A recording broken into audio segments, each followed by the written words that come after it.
ओडिशा उपरे सक्रिय रही मौसुमी ट्रफ लाइन तेणु यह प्रभाव में आगामी 5 दिन जाए वर्षा लगी रहिबो। आउ प्रबल वर्षा नहीं 5टी जिला नुआपड़ा, बलांगीर, बरगढ़, झारसुगुड़ा एवं संबलपुर को येलो वार्निंग जारी होईछि। तेबे किछि जिल्ला रे बिजुली और घड़घड़ी मध्य हेबार संभावना रहिछि। सेहिपरि आसंता कालिठु पुणी वर्षार परिमाण बढ़िबो। 13 तारिख रे बिजुली घड़घड़ी सह प्रबल वर्षा नहीं 18टी जिला को येलो अलर्ट जारी होईछि।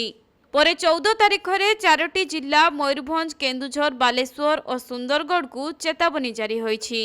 सेपटे चलित मौसुमी ऋतु रे ए पर्यंत 8% नियंटिया वर्षा रेकर्ड होईछि।